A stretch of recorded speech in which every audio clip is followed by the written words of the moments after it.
นี่คือนักครอบครัวที่แสดงมานี่มีความยืนภาภาวนาออกวัดตาสองคือทางนี้มีอธิบายต่างๆว่าภา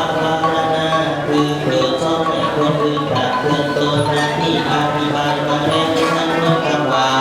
ออกวัดตาคือว่าออกจากเรื่องถูกเรื่องทางเรื่องมันเรื่องสองทางเรื่องความคิดสารว่าเรื่องเรื่องแค่นี้เอง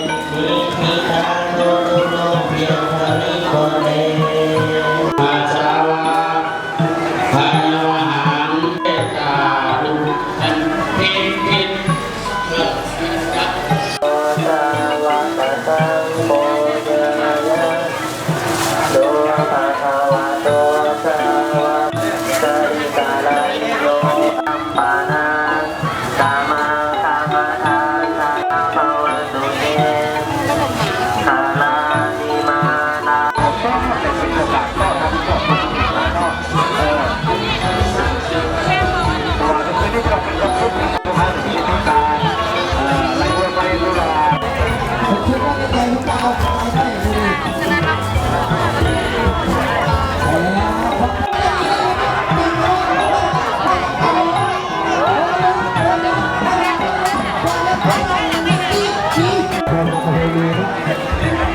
รับของขวัญรางวัลอันดับที่หนึ่งของเราครับ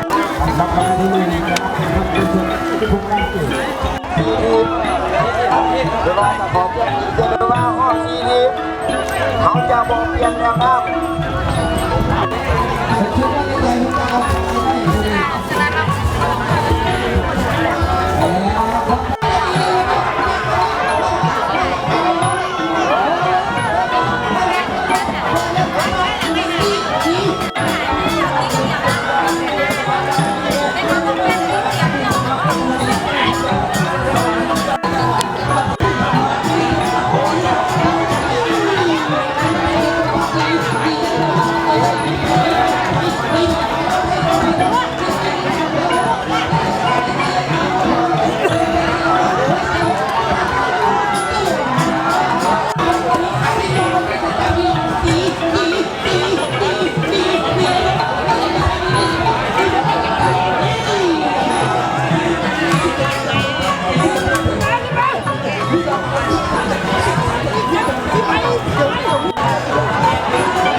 เพื่อแบบ